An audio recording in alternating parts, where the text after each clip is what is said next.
Happy New Year and welcome to another episode of A Moment of Tiki coming to you from the Lagoon of Mystery, my home tiki bar here in Central Texas. To start the new year off, we are going to have an interview episode. I have tiki artist Nathanael Ross Smith here in the Lagoon of Mystery, and we're going to talk about his career, his influences, inspirations, all of that really cool stuff. I'm a big fan of his work, and hopefully, if you are not already, you will be by the end of this episode. So come on, let's go see what he has to say. Okay. And we are here today with Nathanael Ross Smith, a really cool retro artist, does a lot of good tiki stuff, Universal Monsters, a lot of very 1950s, 60s inspired illustrations. Nathanael, thank you for joining us here at the Lagoon of Mystery. My absolute pleasure. So, what inspired you to devote yourself to being an artist? I have no idea. That's like a lifelong, probably like most people that are into any kind of art. As a kid, liked doing it and really was drawn to drawing, and I don't know. I always thought someday maybe I'd be like a comic book artist or something, but yeah, just from a young age I was really into that stuff. I always thought I would go to school for it, and went to school, and my dad was really adamant that I do like business, and so I took like a semester of business classes and was miserable and didn't do it. But I'll have to say I didn't ever go to school for art, so I'm like, I kind of would do stuff here and there, and then after I graduated college was really like, you know what, I want to actually teach myself how to do all of this stuff and not just be doodling mediocrely by myself. So I guess that's my journey. Got into spend a lot of time really just getting mostly old books and stuff, like there's a guy named Andrew Loomis who was like a big teacher back in like the 40s and stuff. He has some figure drawing books that are really big. This is not that interesting to anyone else other than me, but yeah, right. Just found all, and there's a really cool thing called the Famous Artist Course. Have you ever heard of this before? No, I haven't heard that. So like all the big illustrators, Norman Rockwell was on the board. Mm-hmm. All the really big commercial illustrators of the day, like in the 50s, decided let's get together and make our own, basically like you would send in the mail course. Okay. So I found some of those and looked at those. So is this like those ads, can you draw this pirate? Some of those are exactly that. Not all of them are the Famous Artist one, but that is exactly, yes. Cool. So you're mostly self-taught then? 100% self-taught. Mm-hmm. Okay.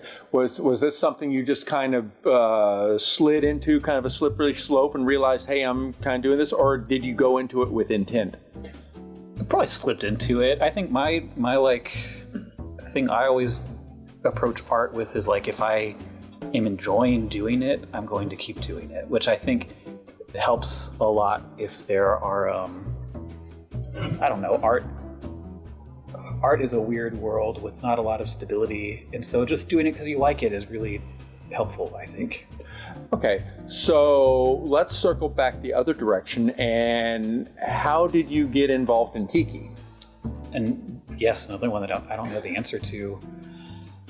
So we, like, growing up, to my detriment maybe because I could never relate to anybody, but we watched only old movies growing up. I always make like a dumb joke about the first time I saw Star Wars. That's like one of the first like color movies that I remember seeing as a kid, other than like cartoons and like Disney stuff. But it's like, I remember, because I always go to school and be like, oh, we watched this, and no one ever had any idea what I was talking about. But so I was like, I saw Star Wars and was like, went to school and was like, have you guys heard of Star Wars? And everyone was like, yeah, everyone knows what Star Wars is.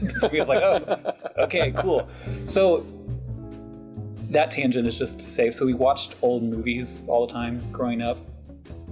And I think tiki, I don't know if this always gets brought up to this extent, but I think that tiki is like, you can't underestimate how much of a Hollywood product that is. So like even Don the Beachcomber, he opens up his first places in Hollywood. Right. So like as you get further along, you have all the different, even like set designers and stuff from studios that were moonlighting and building all these different amazing tiki spaces and stuff.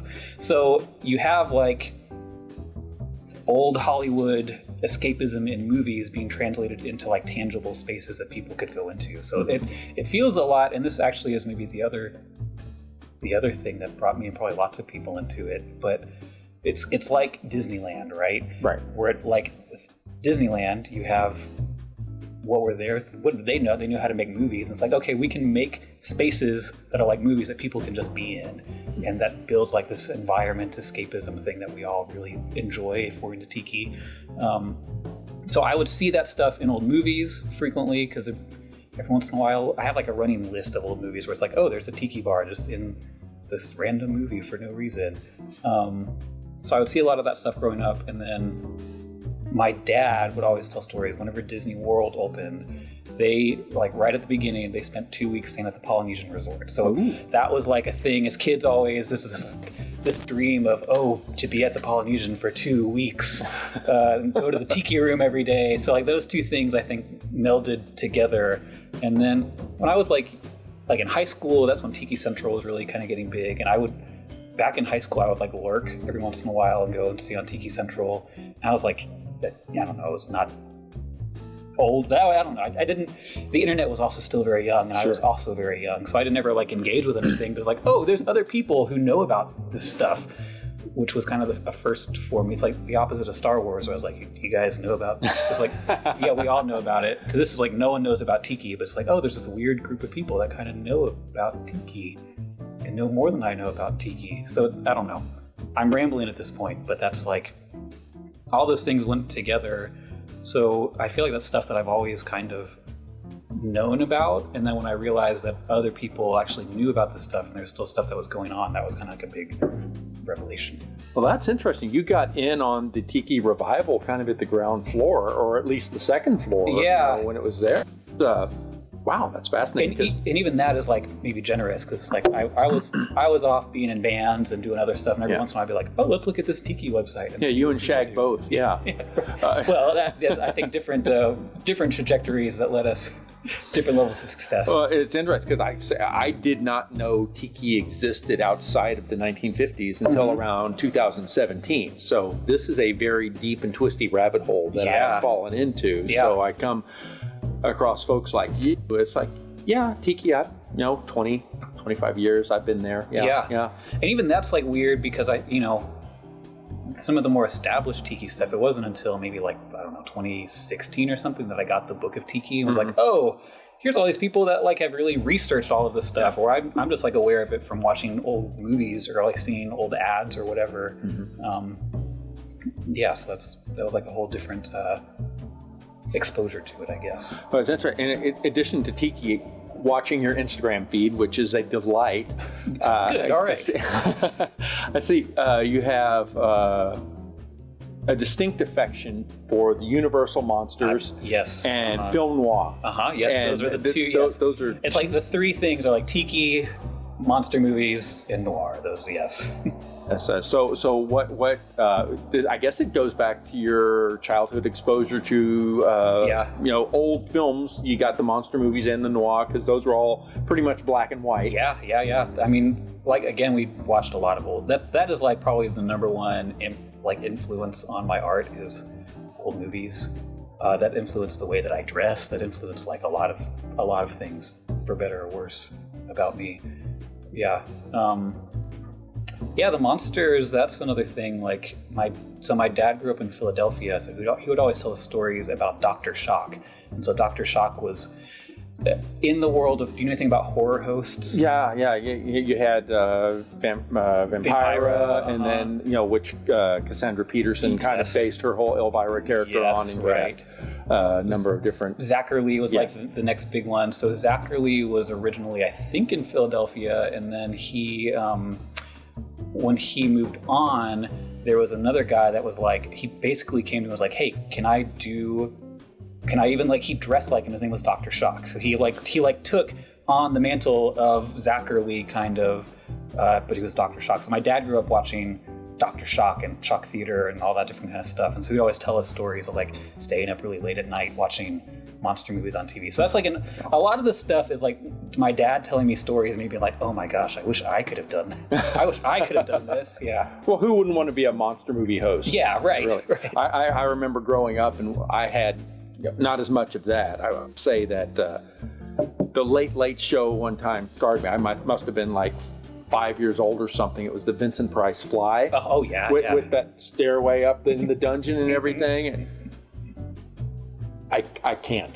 I just can't. It doesn't matter. It doesn't matter if it's Vincent Price or if it's Jeff Goldblum. No, I can't. The Fly's out. I can't. It's gone. Any of the others, that's fine. That one, but I'm deeply scarred in my soul after that. It's really funny. Like there's a Roger Corman movie called "It Conquered the World," which I'm sure you've seen stills of. The thing that like the creature looks almost like an asparagus.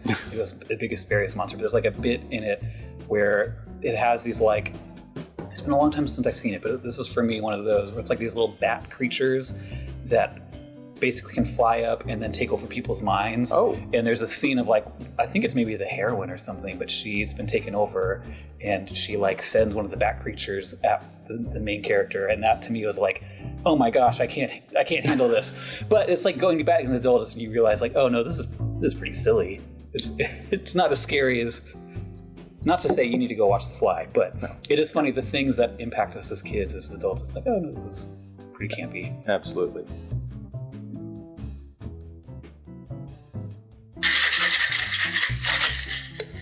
Thanks for tuning in. If you like what you see, please hit the like and subscribe buttons down below. If you really like what you've been seeing here at A Moment of Tiki, please leave a comment or maybe even share the video to your feeds. What this does is make it easier for others to find A Moment of Tiki. And if you do that, I will be grateful. Mahalo. Okay, so what's your favorite noir? I'm so bad at favorites.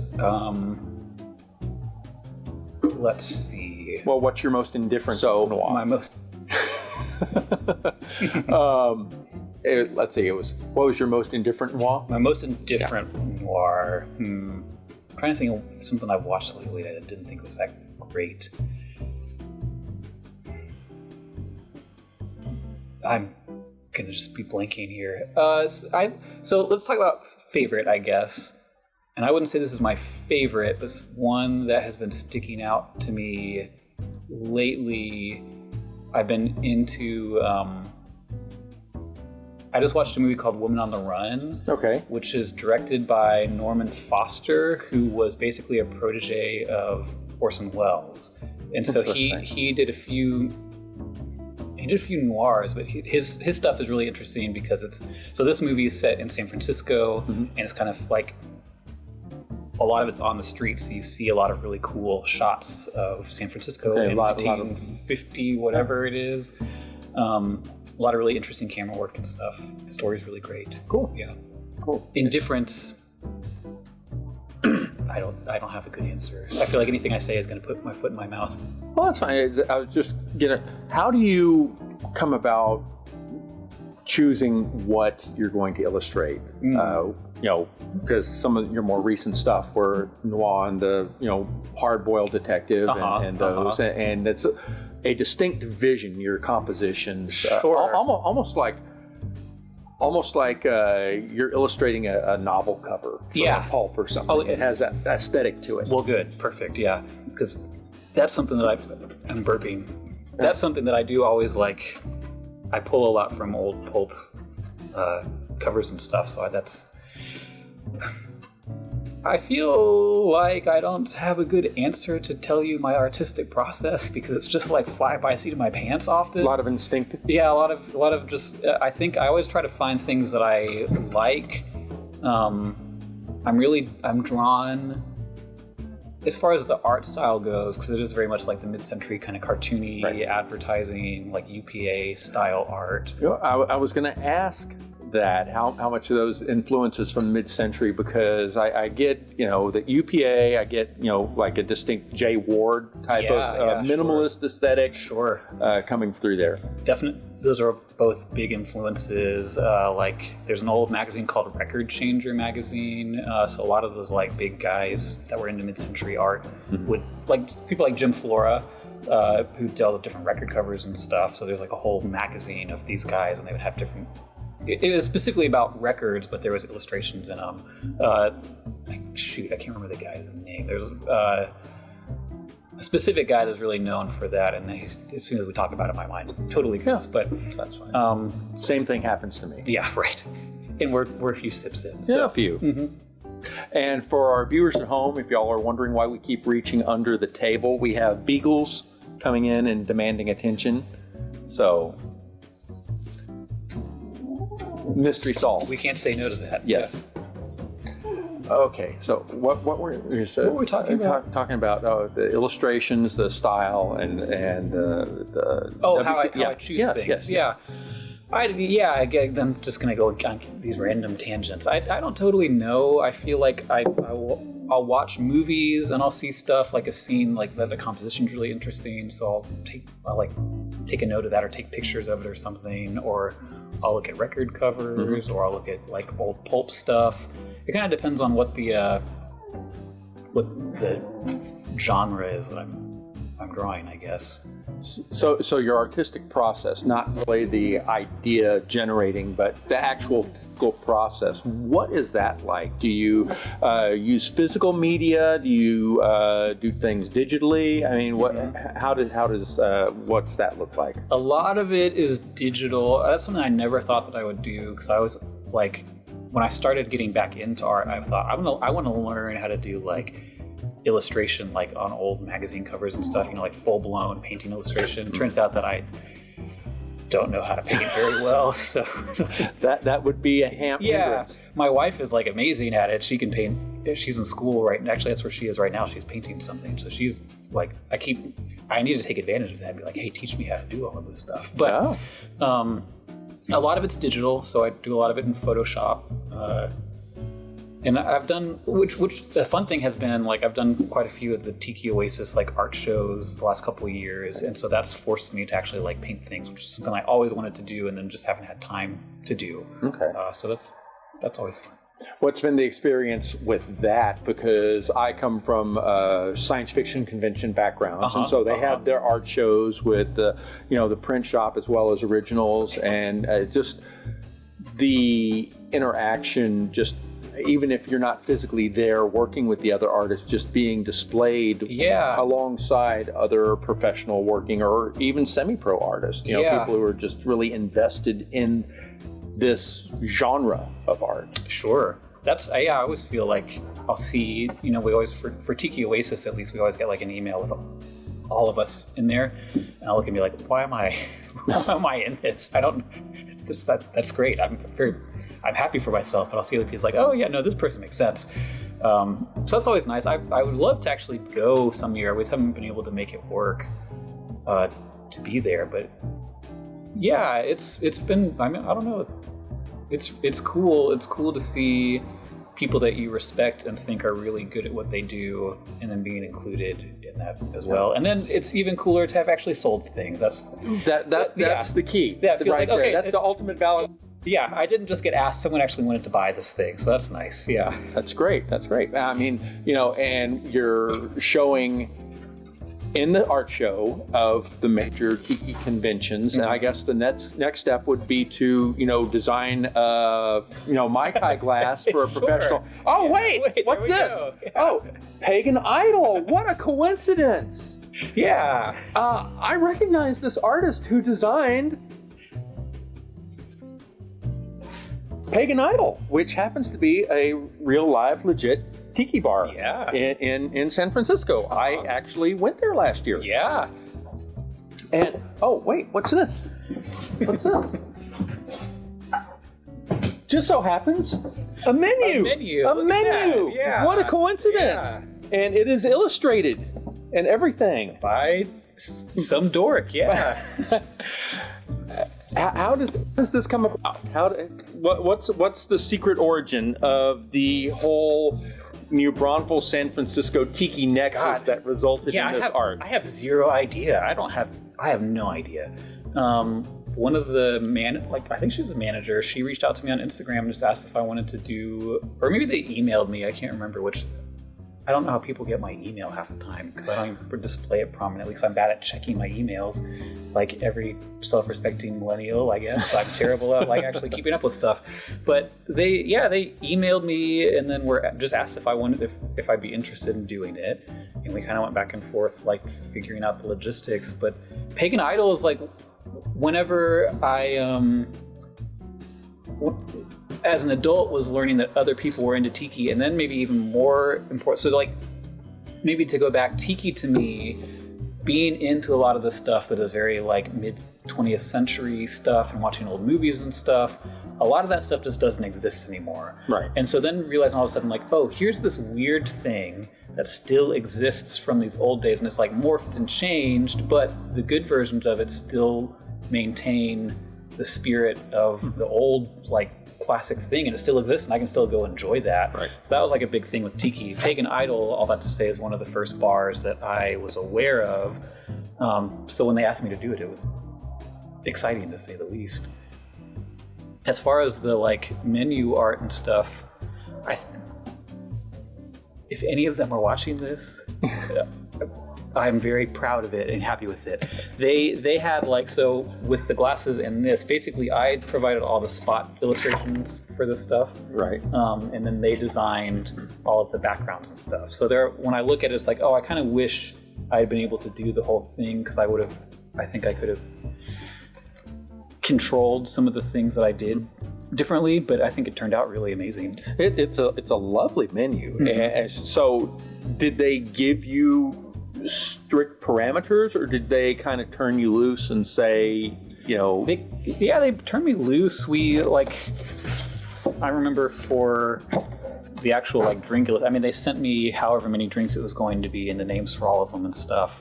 And I think they sent me pictures of every single one. Okay. So I had that to kind of work with, and then they let me basically just do whatever I felt like doing. I kind of, with like kind of, they have a little background to them, and that was something that I was kind of like, there's some old menus that I can't remember which ones off the top of my head because I'm not prepared, but so that was something I liked and was like not totally sure about. So there was some back and forth of like, hey, this is like an idea I had, what do you think about it? And they ended up liking that idea. So yeah, I mean, the menu, especially the drink illustrations, really encapsulate that like 1950s minimalist, almost abstract approach. It's very impressionistic with fun and excitement, and you know, there's a sense of playfulness at work here. Yeah, that's good. Some of it is just me being either bad at art or lazy, and it's like, well, I know how to make these shapes, and I can just throw that on there, and it's the shape part specifically, like behind that, always to me it feels like there's like a spontaneity with that where I can just kind of throw a random thing in there, and if it's visually interesting, then I just a little splash of color right behind it. Yeah, right. And it makes it, I don't know, makes it kind of interesting. So have you worked with any other bars aside from Pagan Idol? No. I had to think. If the answer is no, that's too long for me to have thought about it. But not really. I've done... well, that's their fault, not yours. That's right, yeah. Someone hired me to do some more artwork. I've done glasses for another like home bar, which I should have brought to show you. Those turned out cool, I think. But well, we can fix it in post. Yeah, that's right. I'll send you a picture. Right. There we go. Perfect. Yeah. The magic of video. That's right. Exactly. But that's really, I think those are the two. I've done some home bar stuff, and then this one. Yeah. What kind of wish list do you have as an artist? What do you want to make a tiki mug? Design a tiki mug next? I think that'd be that'd be fun for sure. I've done some of we've seen some of the carvings and stuff. Yeah. I like doing that. You've got some good wood sculpting skills at the masks and wall plates and trim and stuff. Most of those end up in my house, and it's like, well, I can't afford to buy things, so I'll just do it myself. The store, so say we all, huh? Yeah, that's right, exactly. It's the spirit of Tiki, that's right. Yeah. Exactly. I don't know. I'm not good. So one of the things I've learned is I don't always love working for people. Mm-hmm. Because if people don't know what they want and they don't know what I do, it becomes very difficult to like Or maybe even more specifically, a lot of times what people want is just like a picture of them and their significant other. And it's like, that is cool, but it just I get not interested in it pretty quickly. So I've kind of the last few years, I'm getting some affirmation back here. Mm-hmm. The last few years have kind of stopped broadcasting that I'll do commissions for that reason. Right. Which actually, that was a cool thing, because I did Pagan Idol, let's see, maybe like just over a year ago, maybe. And that was when I had decided, like, I'm not going to take on like couples portraits. And then they reached out to me and were like, hey, do this menu. I was like, okay, cool. This feels like I've made the right decision, because work I want to do is actually coming to me. The universe is telling you something. Yeah, that's right. Exactly. As far as like future wish lists, for me, this goes back to something I said earlier too, but I think I just want to, the art I want to do because I enjoy it. Mm. And I feel like I get the most enjoyment out of doing things on my own. Yeah. Just coming up with stuff. And then every once in a while people will come to me with like really cool ideas. So that's fun. I don't have a good answer for what I want. I want to be able to continue enjoying doing art, and that's like basically the extent of my wish list. Well, that's, I've always heard throughout my career say, do what you love and you'll never work a day in your life. But the flip side of that is, like, as soon as you start, it becomes work. And so, yes, just, try and strike that balance. And this is the story of my life, because I don't know if you know this, but what I did for my full-time job up until like 5 years ago is I was in a touring band. And so that was like the way I made all of my money, was being in a band, which up until that point was always like my fun dream of playing music. And then it became my job, and I still loved it and enjoyed it, but it was like, okay, I have to find a different outlet. So art became that outlet. And all I have to say, the story of my life keeps being like, oh, I love this thing, I'm going to make it my job. And then it's like, oh, wait a minute. There's some downside to that for sure. Okay, well, we got to follow up on that. What was your band? It's called the Oh Hellos. Oh Hellos. And what genre of music did y'all perform? It's like folk music and rock and roll thrown into a blender and whatever weird thing comes out of that. Folk rock was a thing? Yeah. Okay. Yeah, we've done all sorts of... I've been for Taylor Swift? No, but we opened for a band that opened for Taylor Swift. There you go. It's like 2 degrees of separation right there. I mean, that's right. You're practically a Billboard mainstay. Yeah. Well, this is a story that anyone Taylor Swift fans won't like, but the only tour that we opened for a band, it was this band called Need to Breathe, which I hadn't heard of before, but they had just come off with a tour with Taylor Swift, and they on that tour they had debuted a new song. And then like a few shows in, they decided like, oh, we don't want to take away from her being the main act, so we want to like have something extra more attention. Like, here's our new song. Mm-hmm. So they stopped playing it. And then like a little bit later on the tour, she debuted a new song, and it was like mostly the same song. Oh boy. And I know she apparently has a great reputation for writing her own music, so this maybe is the outlier in that. But yeah, that's my Taylor Swift, 1 degree away from Taylor Swift, yeah. There you go. If she starts drawing mid-century illustrations, pulled from all these influences, my wife will be very happy, and I will be angry about it. Yeah. All right, Nathanael, thank you for coming in and regaling us with your wit and witticisms here. Doing my best. Hey, keep it up, and I'm looking forward to more of your work. If you want to find him, you're on Instagram, pretty active. But as long as I can keep up with actually doing stuff. But yeah, that's the main place that I'm on. All right, now I will have a link down in the show notes, and if you're not familiar with his work, please do check it out. You sell a lot of your prints, or have them available for purchase on there? Yeah, right. On occasion, I think. I don't know if I have anything up in my shop. The internet's weird to keep up with, and it's like, it's been bad for artists lately, so I kind of just was like, okay, it's not worth me. But if you ever see something, message me. I can try to figure out. Put it up there so the AI doesn't have to look too hard to scrape it. Yeah, exactly. Okay. Right. All right. Well, until next time from the Lagoon of Mystery, aloha.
Well, if you ever feel lonely and you haven't got a friend, you feel downhearted and that's your ropes in to get yourself together and head for a place I know.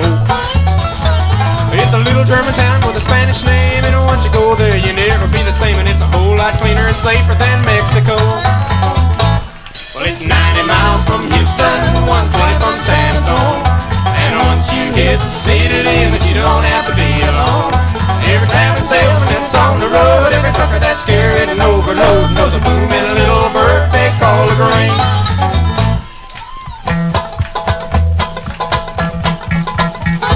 If your ever loving woman won't treat you right and your nights get longer and your pants get tight, then get yourself moving and get ready for a change. Some fella said money can't find the love, but I know it couldn't be. Speaking of that classic country town they call a dream. Well, it's 90 miles from Houston, 120 from San Antonio, and once you hit the city limits, you don't have to be alone. Every traveling salesman that's on the road, every trucker that's carried an overload knows a boom in a little bird they call a grain.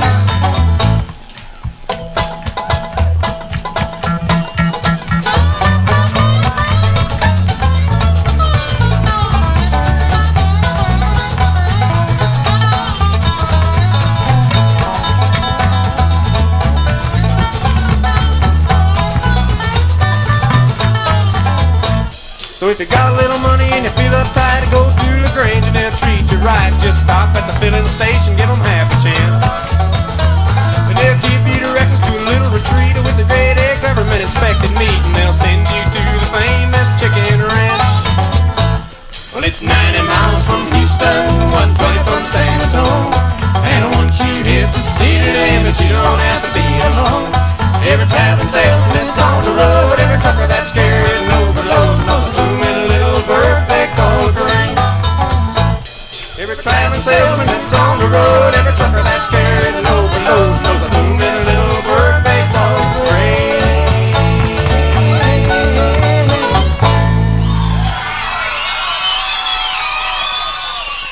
Thank you.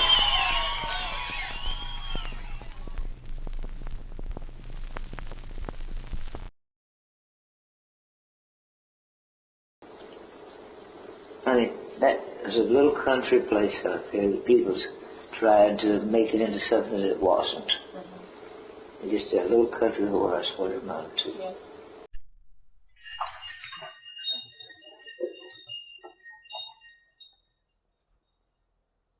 Happy New Year and welcome. Quit bumping it! Jeez, dogs!